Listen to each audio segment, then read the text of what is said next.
everybody. Hi, welcome. How's it going? All right. Well, welcome to How to Make a Better Graphics workshop. So this workshop is best geared if you have some level of experience making graphics, which I'm sure many of you do. You probably make it for your programs already, hopefully. But this is just to kind of help you improve them and kind of look at graphics as being more as like a storytelling tool and less of just like an add-on you do at the end. So yeah, let's go ahead and get started with our little presentation. Yeah, I think the biggest thing that people need to know or remember about graphics is that graphics and titles help tell the story. And by that I don't just mean like the text that you see is the thing that's telling the story. It's also the way you see the text, the style of the text, the way the text looks, the mood, the tone, all that stuff does play into how people look at your program and how they interpret it. So it's really important that you take the time to actually think about your graphics. Thinking about graphics even during your pre-production phase, I think, is really helpful to kind of make a cohesive project. So when we think about graphics, when you're thinking about making graphics, and making good ones, I kind of came up with like 5 things that I thought were kind of the biggest points that you needed to keep in mind whenever you're designing graphics. So those 5 points that I'm going to go over, and then I'm going to show you some examples of most of those points, and then we're going to try to make some graphics in Adobe Premiere Elements. Yeah, and then we'll get into some fun stuff, which is animating graphics. So when you're talking about making good graphics, you're really talking about the 5 things, which the first one being style. So yeah, let's talk about style. So by style, that means kind of what the mood or the tone of your project is. So you're thinking about your subject matter. You're thinking about what your program, what your story is about.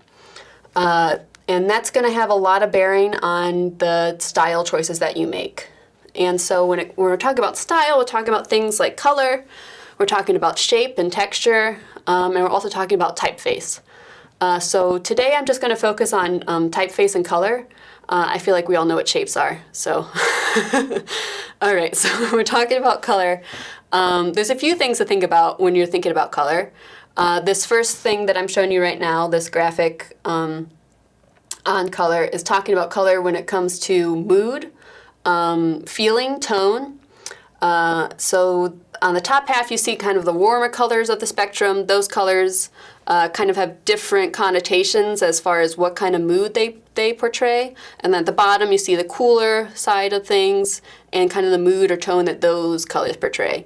Now, there is a million interpretations of many of these colors. That's not, the end-all be-all of what I'm showing you, but just keep in mind that when you are picking your colors for your graphics, the color themselves actually does have an effect on emotionally how people are going to portray your story. It's the same thing when you're like painting a room in your house. You don't want to necessarily paint it an angry or aggressive color, depending on what you're doing.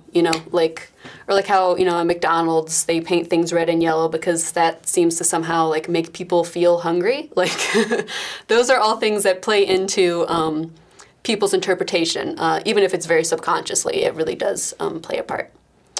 And then the next thing I want to talk about when it comes to color is color theory. Now, I'm not going to get too deep into this today. I could speak for hours on this, but and I don't even really know all there is to know. But when you're talking about color theory, you're talking about the color wheel, which I'm sure we've all at some point in time, in grade school or high school had to make our own little color wheel.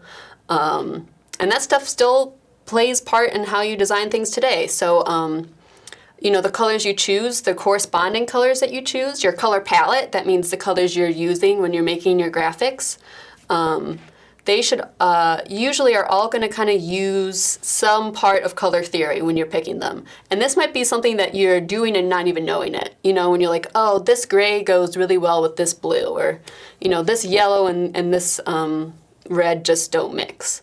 That's something that's, an aesthetic thing that you can see with your own eye. But when you kind of know the technical terms behind it or know why those things go together, so whether something is, a complementary color, so the one on the top left, 2 colors that are complementary, that means they're on different sides of the color spectrum, different sides of the color wheel. It means they're opposites, but they go together.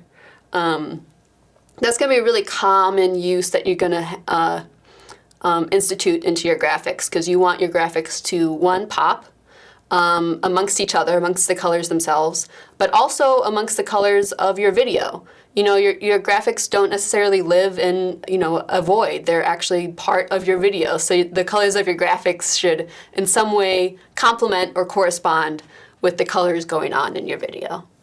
Again, color theory could go on ad nauseum, but I won't for everyone's sake.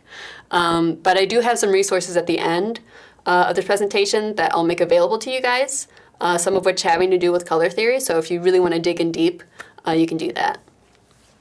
All right, and so the next thing that I want to talk about is typeface or font. I'm sure usually you guys use the term font. Typeface refers to kind of types of fonts, groups or families of fonts. And so I have up on this graphic the four kind of major font families, the major typefaces that you're gonna see.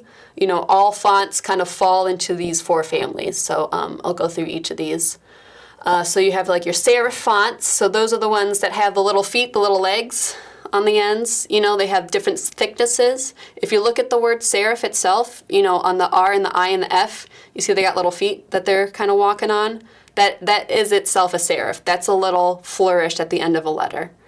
Serifs also kind of have different, the letters have different weights or thickness. So if you look at the letter S, you see how it's kind of thin at some points and thick at others.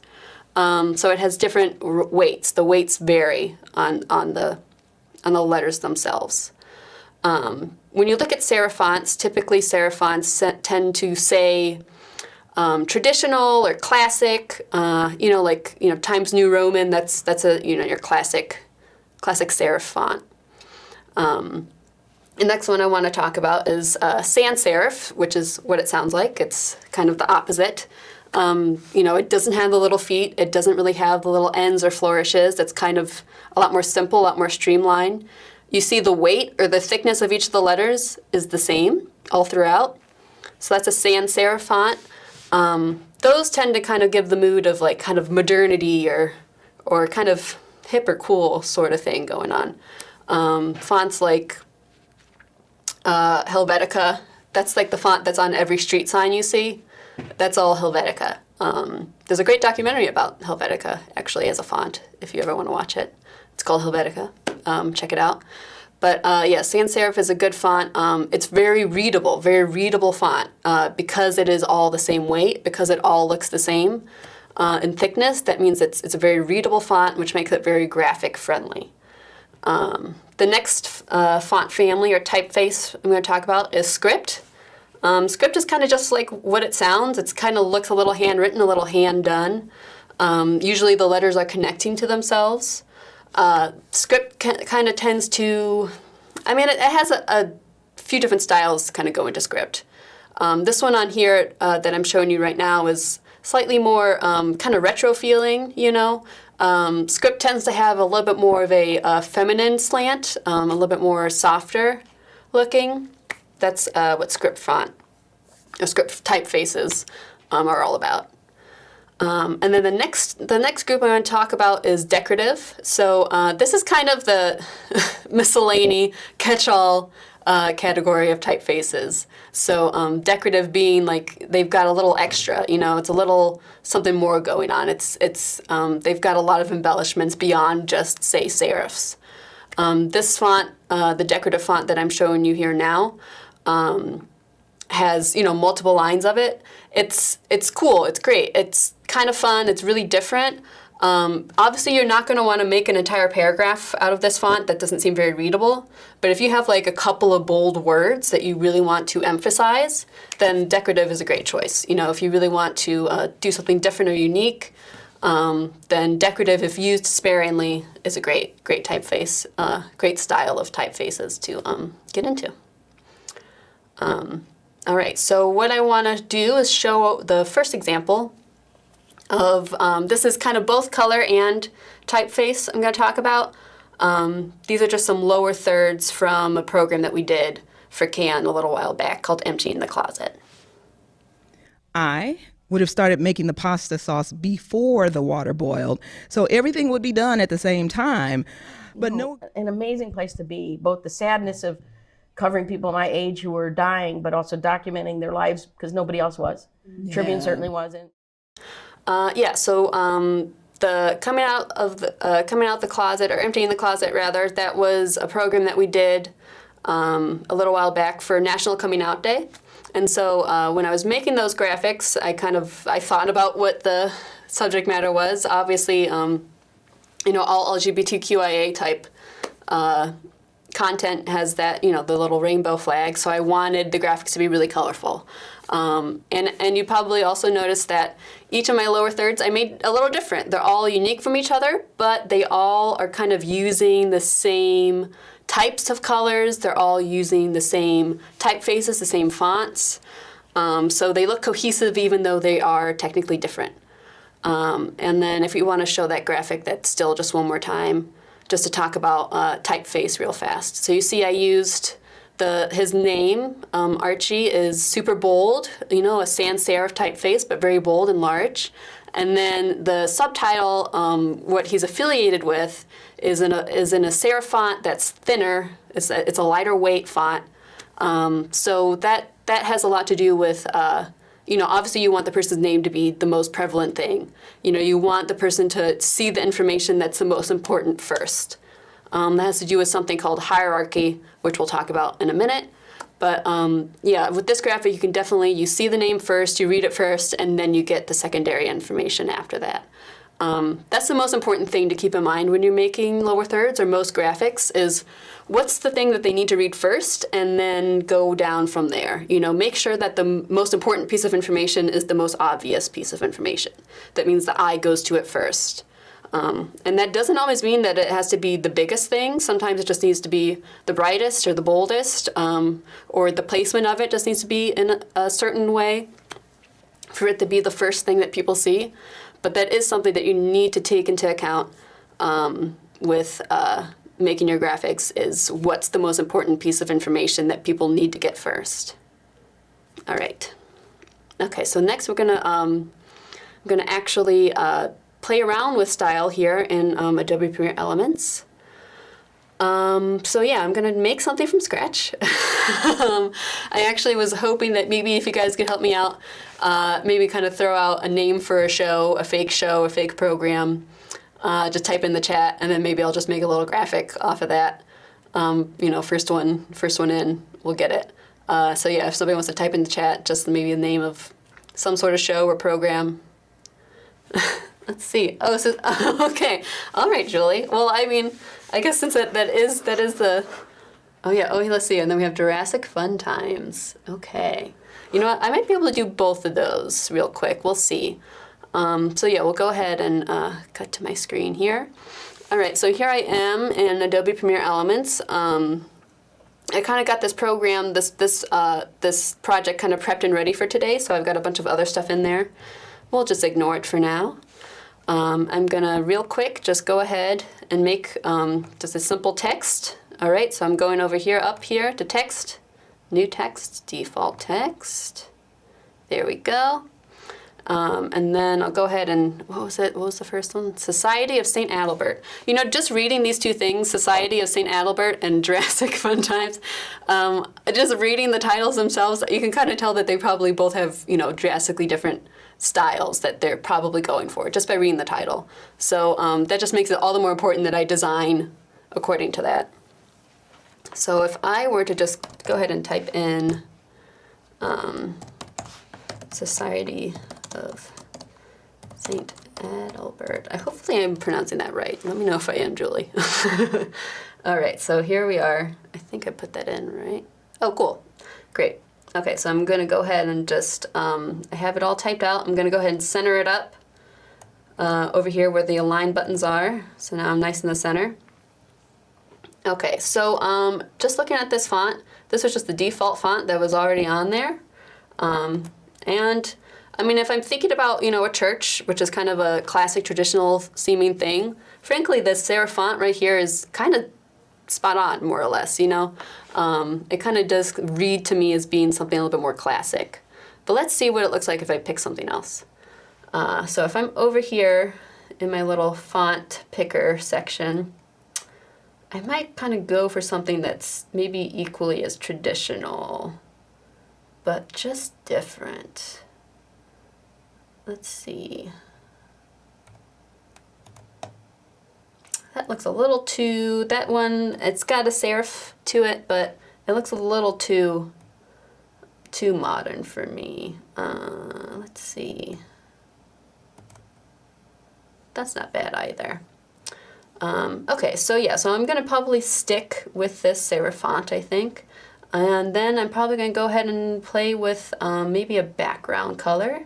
So I'm gonna go ahead and come over here to shapes. So this section, this part, you're probably all familiar with this.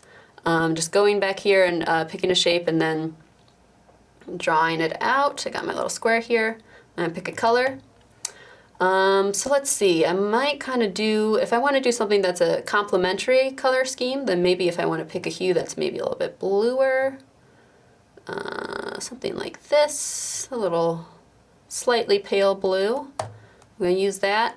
I'm going to send it to the back so then I can see the words again. All right, and then I can come over here, select my type, and then I can select a nice complementary color to go with it. So off the top of my head, from what I can remember, complementary, the blue is yellow. And then I just gotta pick a yellow that kind of gives it a little bit of pop to it. All right, so looking pretty simple so far, nothing crazy. Maybe I wanna add a few more elements just to kind of give this a little bit more of a flourish. You can also, just because I'm doing this from scratch, I don't really have images to base this off of, but so like maybe what I'd want to do if I'm thinking about a church, maybe I think about stained glass. I believe this is like maybe a traditional like Catholic looking church, if it is. So then maybe I want to do something kind of stained glass inspired, maybe that's kind of what I'm going for here. I'm just kind of making some shapes, just making something real quick and simple. So yeah, here it is. I mean, it's, already I've kind of just spent a few minutes on this, and to me it kind of, as simple and bare bones as it is, I did this in 2 minutes. It does say something that's kind of, it says, kind of traditional, kind of, again, like a slightly more professional seeming. Yeah, having those nice corresponding colors, and then a little bit of a simple kind of extra element of decoration to it, kind of just make it pop. Yeah, I would suggest whenever you make graphics, to kind of, it's good to start out just on pen and paper. A lot of times when I'm designing graphics, I like to just do some doodles real fast. Because if I go into the program with a plan, usually it turns out better for me. Yeah, so that's what I would suggest. Just to kind of cut back over to the program real fast, I do want to let you know that when I designed this graphic, I designed it all on one layer. All right, remember where I made that default text layer, and it's all in one. That's fine. That's probably how you've been designing most of your graphics. And if this is all it is, if it's nice and steady, if it's not going to move, that's great. But if you are wanting to start animating your graphics, you want to start incorporating some movement into it, then you're going to actually want to start blowing out your graphics into separate layers. So by that I mean my background would be one layer, my text will be one layer, and then my decoration would be separate layers. So that's how you're gonna kind of be able to animate later on. That's the just a real quick little overview on style. The next thing that's really important for you to keep in mind when you're designing graphics is readability. That's probably, frankly, the most important thing, more important than style, is readability. It doesn't matter how cute your graphics are if people can't read them. And when it comes to readability, there's more that plays into it than just size. You know, if you're like, oh, I can't read it that well, I'll just make it huge. That's not really a solution. Bigger isn't always better. You want something to be readable, but, you know, if my, you know, say I had a lower third down here and it was super tiny, or it was hard to read, if you made it giant, you know, if it kind of starts taking over the screen, that's not really helpful either. So yeah, you really do want to kind of keep in mind that size isn't always the solution when you have issues of readability. There are other things you can do. And so those other things is playing with color, making your color choice a lot more complementary. So that means, you know, I got a lot of black going on out here. You know, I'm wearing a black sweater. We got the black computer. I probably shouldn't make my graphics black. You know, if I wanted to do complementary, obviously that's white, or just like a lighter tone. You know, that's going to help make it more readable. So again, that's the importance of designing graphics with your video itself in mind. You got to keep in mind what's going on behind you. And then the third thing that I mentioned a little bit earlier is hierarchy. So that's talking about what comes first, what's most important, what do you need to see first. Sometimes the graphic isn't always the thing you need to see first. You know, maybe it's the face, it's the mug that you want to see first. But just making sure that that you're kind of choosing what information is most important. So sometimes, you know, you're probably going to make a graphic at some point in time that's maybe a lot of text. Maybe you have some sort of infographic, some sort of explanatory graphic, something that people need to be able to look at and get a lot of information from. And so in order to do that, you kind of have to pick what's the most important and go down from there. So if we actually want to cut back to the readability slide, just the hierarchy of this slide itself is kind of a good example. You know, the biggest thing, the most important thing you saw was the readability. You know, that's the first thing you read because it was the biggest, because it popped out the most, because it was in all bold, all caps. So you probably read that first. And then actually what you might have read second may not have been the words underneath. It may have actually been the size, color, and hierarchy, because those words are a little bit more bold. And even though they're the same size as the text above it, because they're more bold, they have, your eye just kind of goes to it faster because it's the next biggest thing to your eye. So yeah, readability is a huge deal. Don't overlook it. All right, and then so the next thing I want to talk about is placement. Placement is also very important. Obviously, you know, where you put your graphics has a large bearing on not only style, but also technical reasons. So technical being like for broadcast reasons, so people can actually read it when they're watching on their screens. And also just for informational reasons. So yeah, I think what we're going to do next is show an example of placement. It's kind of two for one in this video clip. Yeah, it's an example of bad placement and then good placement. So we can go ahead and roll on that. Why is it important for the athletes coming out for today? Can you tell me, Kurt? Well, it's important for United Airlines to interact with.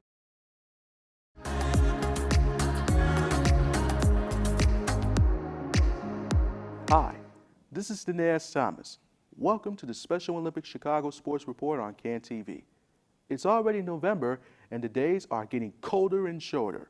We are looking ahead to some of our favorite cold winter sports. All right. So yeah, one thing maybe you might have noticed, I don't know if you could hear the audio on that one, but if we could show the still of the first graphic with the lower third on it. This was my bad. This was not good. This is a poor job I did. But it says, so the graphic is for Kurt, is to ID Kurt, but it's actually under not Kurt. So yeah, that's no good. As you can see, I mean, maybe people can figure it out because Kurt's actually wearing a name tag on his shirt. But it would have been better if I put the graphic on the other side. So yeah, that might have actually confused some people. They would have maybe not known who Kurt actually was because I didn't have him ID'd properly. So yeah, placement is important, especially when you have two people on screen. You know, you want to make sure that you are either waiting to cut to a close-up in order to ID the person properly, and then also making sure that you, put it on the right side. So, my bad. And then the next graphic I want to show for placement, that was the kind of picture-in-picture that we have going on. So that one is a better example of placement. One, because I know that graphic that I put in there is within the title safe zone, which we'll talk about in a second. And also the placement is good because I knew when we were doing the shoot that I needed to put that graphic in there later. So then I framed my video. I framed the composition of Denias talking a little bit to the left so then I could put the other graphic on the right. So that's just kind of the things you have to think about with placement. Obviously I still make mistakes. If we want to talk about title safe zone, for most of you, I hope if you're submitting content, you know what the title safe zone is already.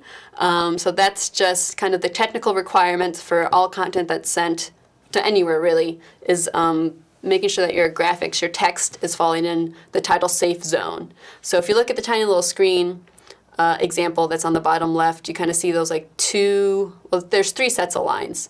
The outer 2 lines, those are the important ones. The outermost line being action safe, which we're not going to talk about today, but the innermost line being title safe. So that means you want to make sure that your text is falling within that line, or else some people might not actually see it, depending on the screen that they're looking at home.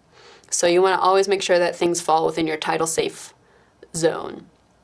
And actually, if you when you're editing in Adobe Premiere Elements, and most editing programs, not all, they will have the title safe zone already set up for you. It'll already be in there, so you'll just know to actually look at it. So that's title safe. So moving right along. Okay, so then the next thing that I want to talk to you guys about is consistency. So consistency in your graphics, that means that you want to make sure that you have a look that is cohesive both for amongst the graphics themselves, and then also when you have a series or a program. Some of you might have a series that you do on a regular basis. If you want people to kind of know that it's a series that occurs regularly, that you want them to tune into regularly, then you probably want all your graphics to kind of look like they're the same. So then when somebody's tuning in, they're like, oh yeah, there's that show, because I know it because here's the title, and the title looks the same every time. So I know that's what it should, that's what I'm watching, is the same thing over and over. Consistency is definitely an important aspect of making your graphics look high quality. So for an example for consistency that I want to show you guys is something that we did for the Lit and Lose Festival. And the Lit and Lose Festival, we did a show with them. That's a festival that occurs regularly every year. And they design their festival looks different every year, like the looks of their festival, the marketing materials, the website. If we can get a still of the website up. So my task for this one was less of designing my own graphics, but rather just matching the look of what the festival already looked like.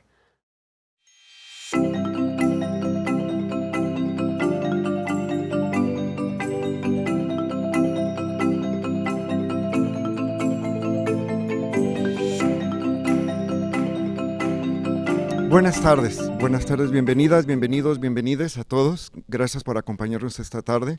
Es un evento bastante especial para nosotros estar aquí con CanTV y tener aquí a nuestros invitados, invitadas, especialmente a Diana del Ángel, que viajó desde la Ciudad de México.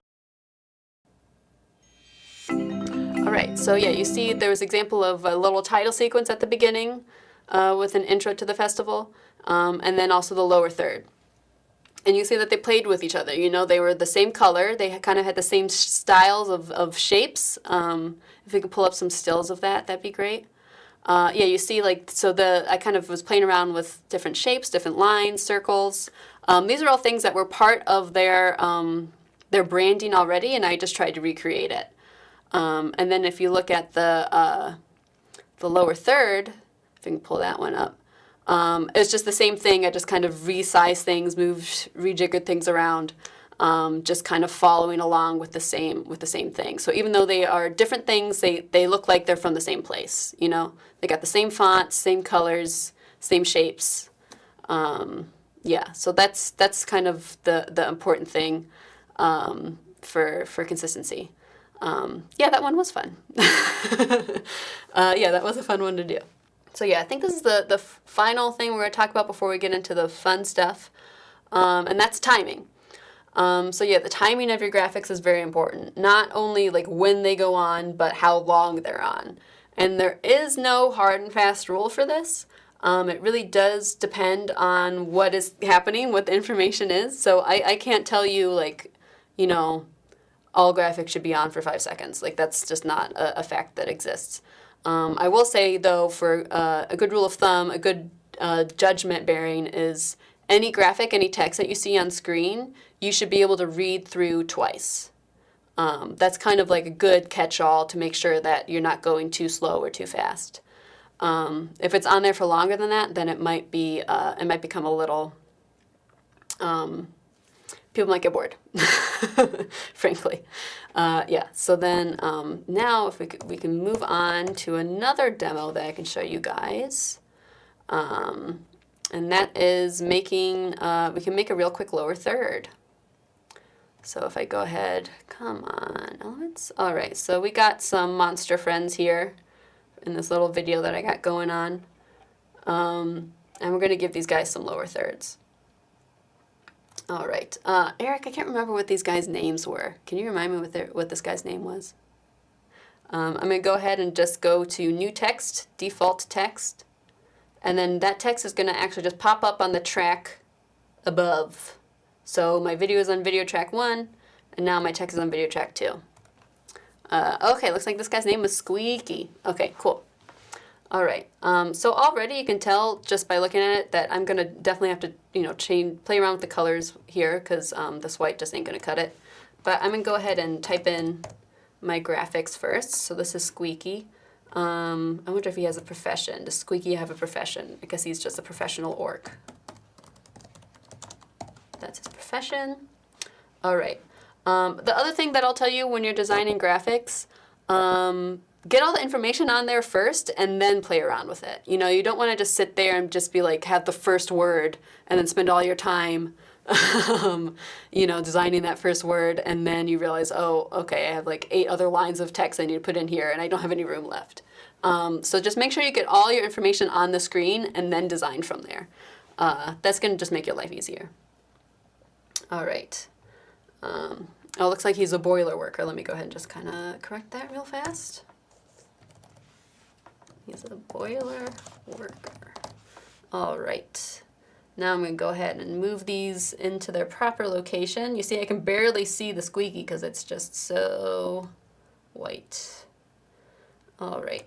So I'm going to go ahead, let's see. I'm going to pick a font here, maybe something that kind of says a little spooky to me, maybe a little slightly menacing. What's a menacing font? You know, maybe it's something that's a little bit more, that seems a little too friendly. Let me go ahead and change the color just so you guys can see it real fast. There we go, got Squeaky. That looks a little too friendly to me.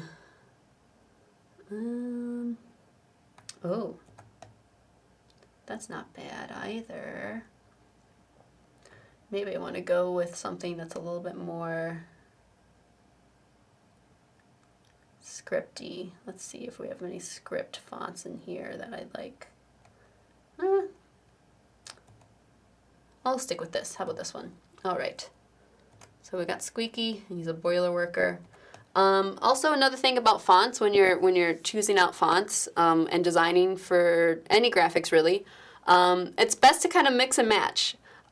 Instead of just having one font the whole time. Having different fonts, that's going to allow you to play with size, color, and hierarchy in a different way.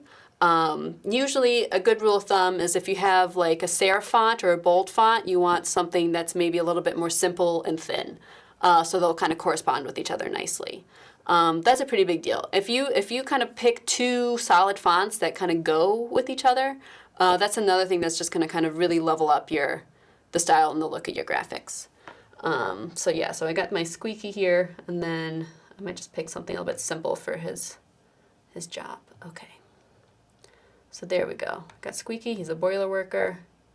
All right. Now another thing I can do to kind of make this pop a little bit better is I could put like a little shape behind it. There's nothing wrong with that. That kind of also kind of puts it in space. You know, right now the words are just kind of floating around. That works in some scenarios, but in other scenarios you kind of want to have a little something going on just so it feels a little bit more real. Okay, so there we go. I'm just going to do a simple shape here. Again, I'm going to bring it to the back, and then I'm going to maybe change the color. Here's a nice orky looking green. Let's see. All right. So it looks like I'll probably have to change, yeah, that word squeaky is looking a little too, it's mixing in too closely with that green. So I'm going to have to make it I'm going to make it a little bit bigger, just so it's bigger than the word boiler worker. And then I might pick a color that might correspond better. And if I want to pick maybe like an analogous color, that means a color that's kind of next to it on the color spectrum. I can kind of pick something that maybe is a little bit more blue like that, but I kind of like this green look we're going for, green going on. So now we got something a little bit more monochromatic, right? We got a dark green and a light green. And then I might kind of seal the deal and make this kind of maybe an even lighter green on top of that. Yeah, maybe make it a little bit more yellow. All right. And also, you know, maybe this is kind of sticking out maybe a little too much. Maybe I want to make it a little bit more subtle. So I can actually play with the opacity or the transparency of the background of my little square here. So that means so right now I have the little bar selected. If I right click on it and I go over here to transform, and then I go over to opacity, and then if I set it to 50%, that means it'll be half as solid as before. And that makes that's maybe a little too much. Maybe I should split the difference. But you see now I can kind of see the video behind it. All right, so it still kind of puts the words, kind of like puts them in a space a little bit better, but it also doesn't kind of show up too harsh. So maybe if I set it to 75. There we go. All right.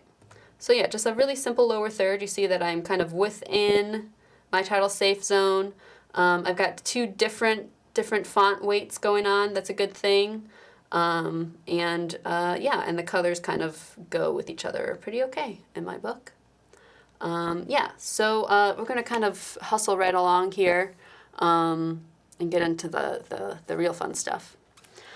So yeah, the next thing I want to talk about is not only designing graphics, but hopefully when you design a graphic, you can level up into the next phase of your journey and start making a motion graphic.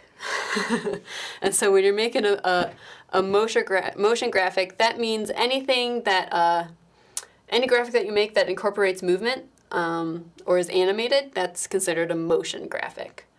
So I want to talk about kind of what happens now. So things do change, but not too much.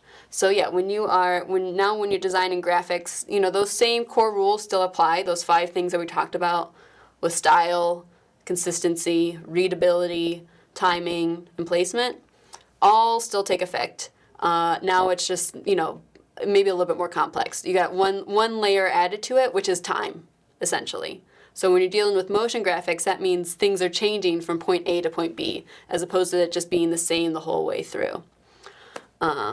Yeah, so let's talk about some of the basics of motion graphics. So these are the 5 most basic things when it comes to motion graphics. This is the bread and butter, the boilerplate. These are the biggest parts of animating your graphics. And these are things that are going to show up in any program that you use, and I really mean any. You know, from the $15,000 3D animation program to something you download for free, on a website that you find. They're all going to use these 5 basic tenets of motion. And same with Adobe Premiere Elements. We got those same 5 things going on there. So just to kind of talk through them real quick, the first one being position. So that's where your graphic is placed, up, down, left, right, or on the XY axis if you want to kind of get a little bit more specific or use the proper terms. That's where your graphic is. So that's placement not only for designing graphics, but also placement or movement, when it's moving from point A to point B. That's a fun way to play with motion. It's just position. The next thing I want to talk about is scale. So that means the size of your object, how big it is. That means you're animating your scale. So that means, something gets bigger and then smaller, or smaller and then bigger. That's what scale is. Is playing with the size of the object. So that's something we'll be able to play with a little bit here in a minute. The next thing you'll be able to play around with is rotation. So that's the angle. All 360 degrees are at your disposal when you're working with motion graphics. All right. You can make a little spinning clock if you want to within Adobe Premiere Elements if you wanted to. You could build a good amount of graphics in Adobe Premiere. It's a little tedious, to be honest, but you can really push this program to its limits for sure. But rotation is just another aspect of motion that you need to be aware of. The next one we're going to talk about is opacity, which we just played with moments ago. So that's kind of the visibility or the transparency of an object. So if something is full opacity, fully opaque, that means it's completely solid, that solid green bar. And then if something has lower opacity or is more transparent, that means it's showing the things behind it more and more. So that's what opacity is. You've probably played with opacity and not really known it. Whenever you put a crossfade on a graphic, if something fades in and fades out, that's just opacity. It's just a shortcut. If you're taking that transition and putting it onto your graphic, all that transition is doing is taking the opacity from 100 to 0. So that's opacity. And then the next one we're going to talk about is anchor point. And so anchor point is referring to what is the center of your object. What does the program consider to be the middle, the center of your object? And that's not really, it doesn't really mean that you're going to be animating the anchor point, but where the center of your object is actually affects 3 of the 4 other aspects of position, scale, and rotation. So if your anchor point is somewhere else as opposed to the actual center, you can start playing around with your scale and your rotation in cool ways. This will make more sense once I start playing around with it. So that means now we can actually get into the fun stuff. So I'm going to go over actually doing each one of these things in Adobe Premiere Elements. All right, so over here, if you want to follow me along on the timeline, I'm going to kind of make this timeline nice and big so you can see a little bit better what's going on here. I've got all 5 elements of motion design. I kind of wrote them out. So I've got the position, scale, rotation, opacity, and anchor point. So we're going to animate each one of these. You'll notice that I have the type, the words. The word position is its own layer, and then I have a color underneath it. Because if I were to animate the position of the 2 of these together, then if my words went off the screen, so did my color, which might not be what you want to happen.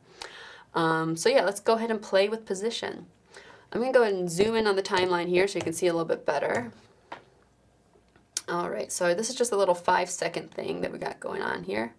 And right now, it is what it is. If I play it, it's just position. That's all that's happening.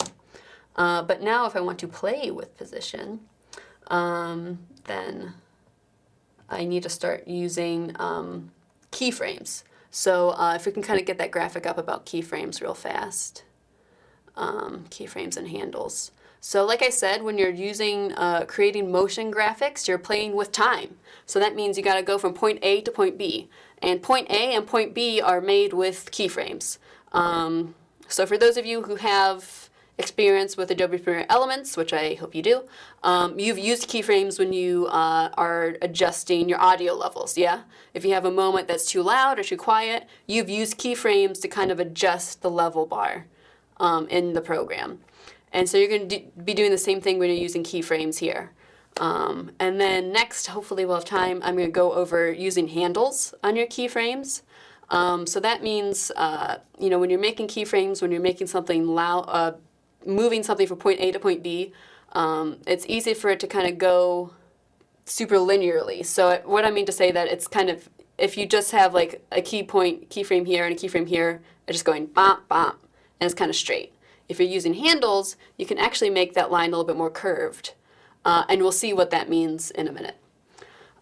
So yeah, if we kind of go back over to the program here. So here I am, I'm working with position. And then you can see here, whenever you want to adjust or add keyframes to a specific motion element, so that means if I want to adjust position, I want to adjust rotation, I want to adjust scale. If I come over here, if I click on the thing I want to adjust, and if you see over here, it says, it has the name of my file. It has under it says motion, and then it says position. So then I can change that from position to scale or rotation or anchor point. We're not gonna talk about this, but you can change all these things as well. So right now I'm just on the position tab, okay? That's what I'm changing. I'm changing position. All right, so if I want to change position, I'm gonna come over here and you see where it says, this is a little effects edit tab, and over here where it says motion, and then here's my position. All right, so what I'm gonna do is I'm going to change my position. I want it to maybe start off screen. So I can actually just kind of click and drag it off if I want to. Just click and drag. There it is, it's off the screen. So it's off the screen, I want it to come on the screen. So I want it to start off, that's my point A, is it starting off screen. So now what I'm gonna do is I'm going to add a keyframe, all right, just with that little keyframe button. And you see there it is, it kind of added a little keyframe right here, the little yellow dot.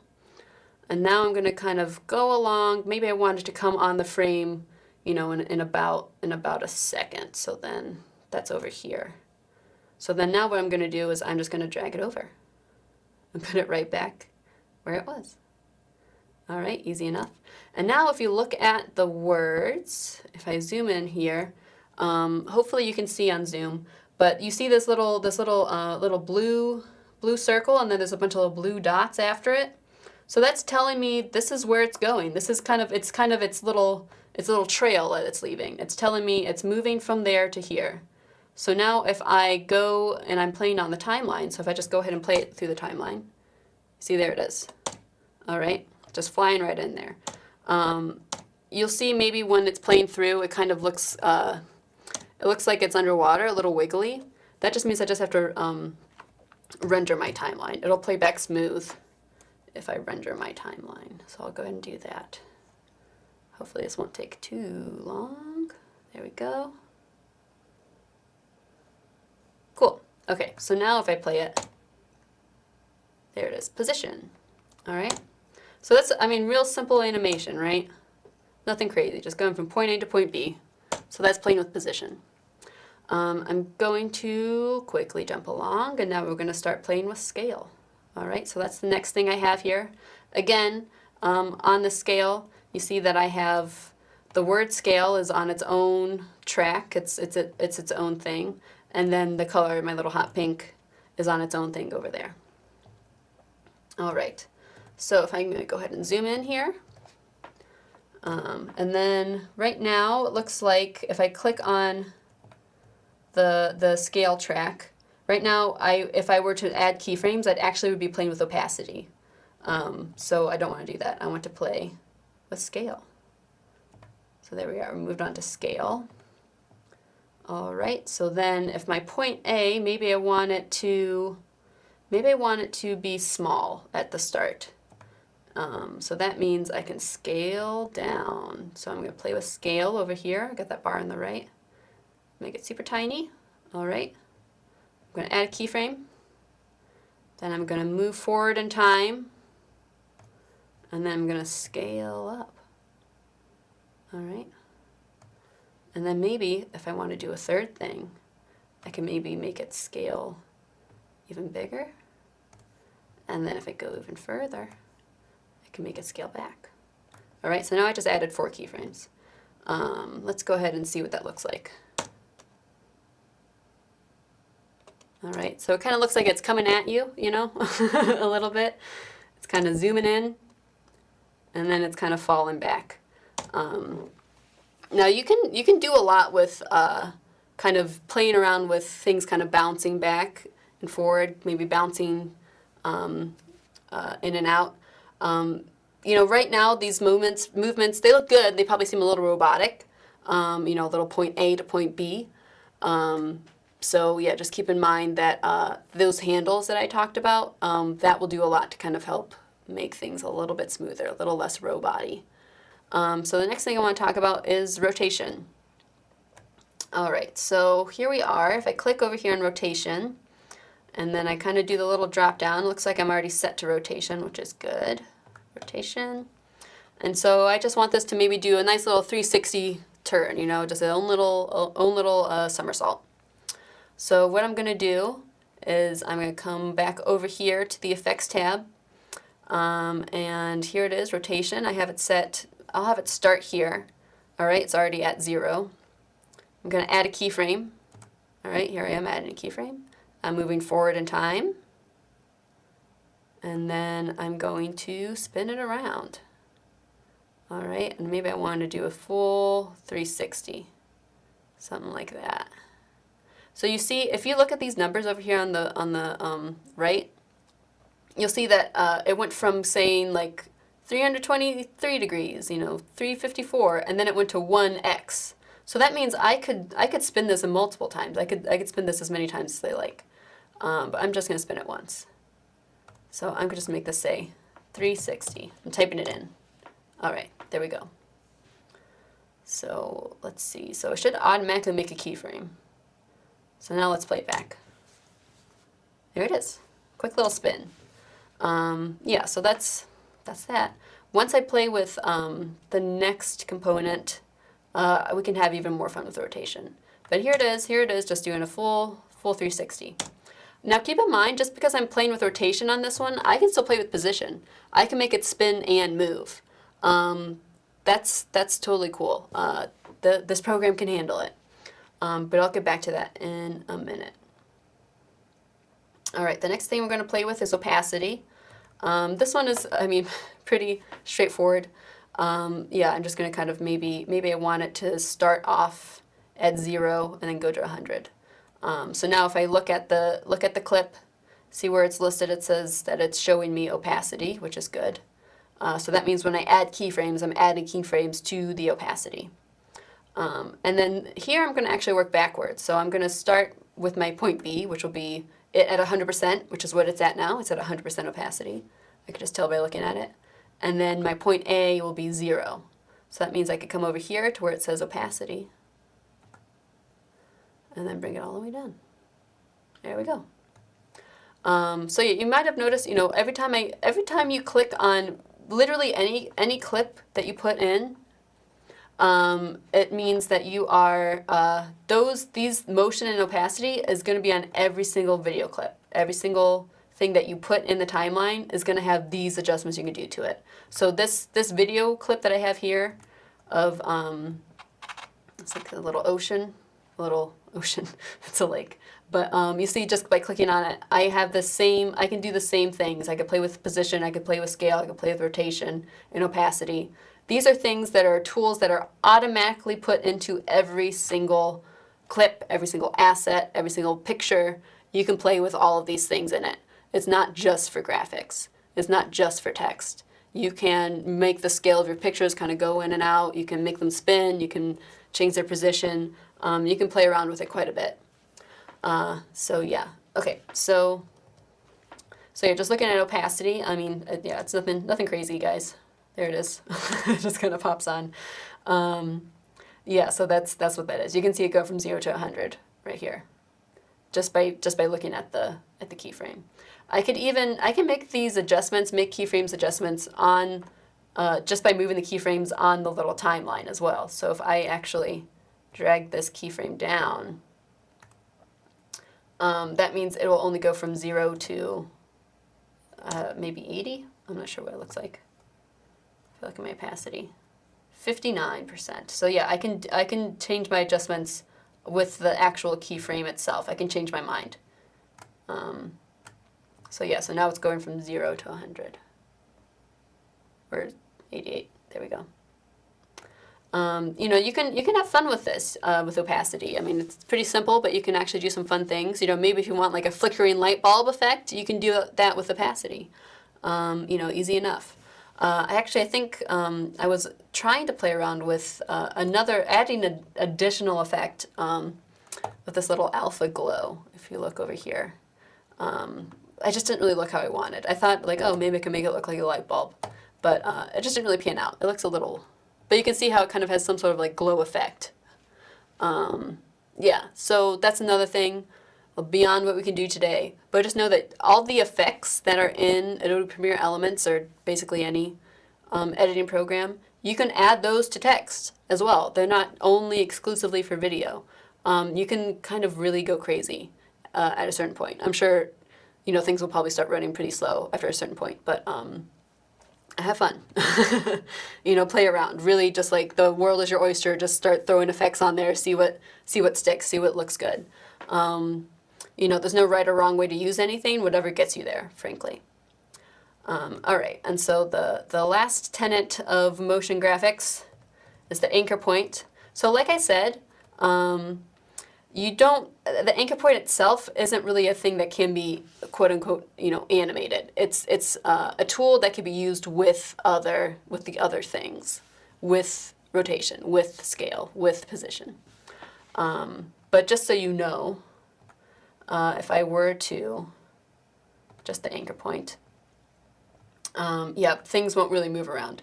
But you probably will have noticed whenever you were editing anything, particularly text, there's like that little blue circle with a little crosshair in it. You know, that's your anchor point technically. So this is something that you can move around wherever you like. So that just means that now my anchor point is over here. That means that like the program sees this corner of the screen as being the center of the object. And this is going to make a lot more sense if I were to change the anchor point of something. Right now, you know, if I wanted to animate the anchor point, let's say I have it there, I add a little keyframe, I move it along. Oh, I think it added a keyframe. Oh yeah, there it is. There's my little keyframe. And then I can go over here, move my anchor point over here. And then if I were to play it, I don't think yeah. Oh, it's a little movement. That's strange. Yeah, so I guess that makes sense. Yeah. Yeah, if you just do anchor point, it does kind of act like position. But that's not really what you want to use anchor point for. But what you would want to use anchor point for is things like scale or rotation. So if I were to go over to rotation, so here I am over at rotation. All right, so remember we did that 360 turn, just kind of turning in space. You see the center of the object is that A.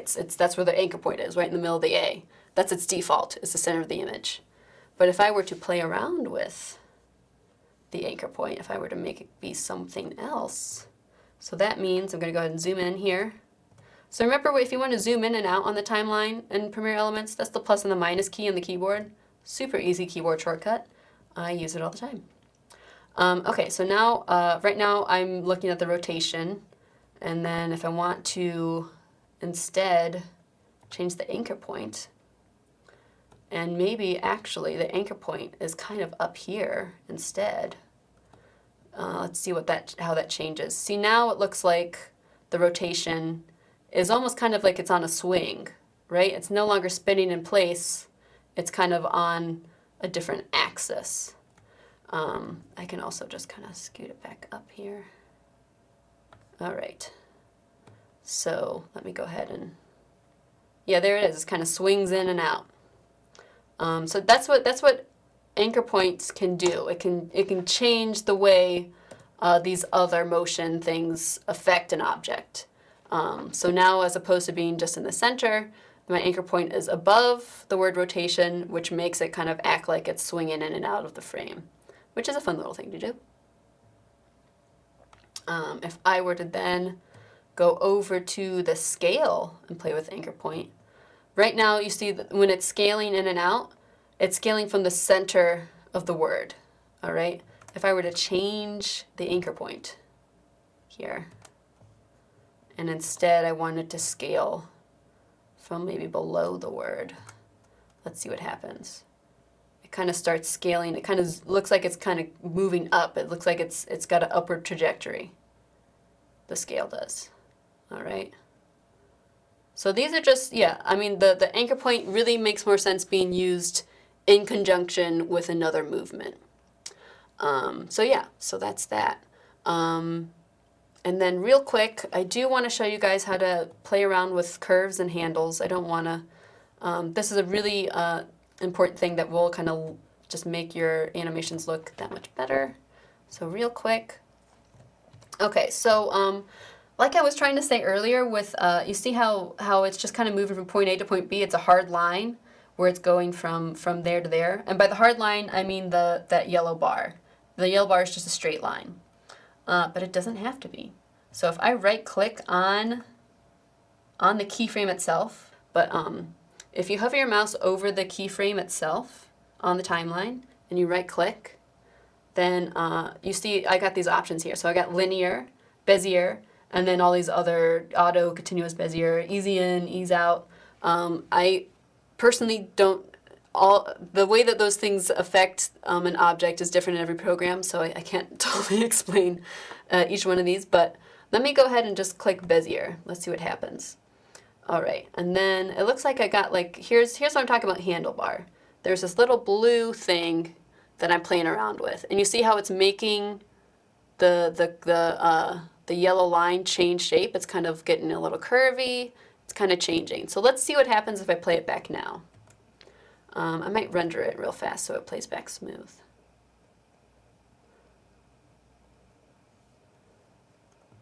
All right. You see it kind of starts fast and then slows down. All right? It feels a little bit more natural. It feels like more like a real object. You know, it's no longer just a robot going from point A to point B. It kind of seems like it's sliding in a little bit. You know, it's got a little bit of a push to it and then it slows down. So yeah, that's what using those handles on your animation really does kind of amp up the quality of your graphics. It really does kind of make it seem like it's existing in a real space and less like it's just shapes, robots moving from point A to point B. Yeah, so that's something that I really encourage you to play with is these handlebars. You know, even if you only animate things using only position, if you use it with those handles, if you're using those handles in a creative way, it actually does like increase the quality of your program quite a bit. Okay, so I think we just got time for my like last little final thing, which I would have liked to spend more time on, but that's okay. And that's motion graphics with sound. So yeah, that's just like when I'm talking about making things seem like they exist in a space when you're using the handles. Incorporating sound in the way that you design your graphics does that a million times over. You know, if I were to add a little like slide whistle with the position, then, you know, that kind of adds a comedic effect. You know, if I wanted to make it sound like it was like rocks falling, you know, maybe that makes sense for when I'm, maybe if I want the position to seem like a little bit more aggressive, or like it's existing in a space, then adding sound effects to your graphics really just amp that up another level. And then when using something for animating with music, when you're using music as a way to help you animate, you know, many title sequences use music, and that's most animators are using that music as a way to kind of time out the way that their graphics come off on and off of the screen. And that's the last example I want to show you guys is this little title sequence that I made for this show we did for Cannes a while back called Good Evening with the Pat Whalen. And I was given the music for the title sequence and then the ending logo, and then I made everything else up. Yeah, so that's the last example I'm going to show you guys.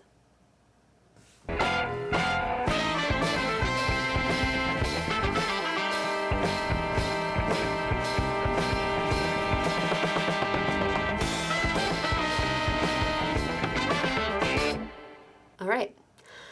So yeah, if you could hear the music on that, that's every little movement that I made, every little movement that I incorporated, had the song in mind. Especially at the end, you know, all the words of the text was popping in to the beat of the trumpets or whatever, saxophones. Yeah, so that's how you can use music to your advantage. It gave it a little bit more. It kind of anthropomorphized the words a little bit and made it seem like they're more real. They made it seem a little bit more friendly even when they were popping on the screen in time with the music. So yeah, so that's a whole other element to designing your graphics. So the last thing I want to leave with you guys real quick is I have some online resources, which I'm also going to make sure are available on our blog, and then also I'll try to email it to you guys. These are great tools to look at. The first one, Art of the Title, that is an awesome website for inspiration. That's completely dedicated to title sequences and motion graphics. It's really great. I go on there all the time. And they just have tons of examples of like really good films. They have interviews with people who design titles. It's really great. School of Motion, that's got a lot of tutorials. Those tutorials are based more for Premiere Pro and other things, but they've got a lot of good concept tutorials that I think are great. So School of Motion is a great place to check out. Color Palette Generator. I personally, I really hate kind of coming up with color palette.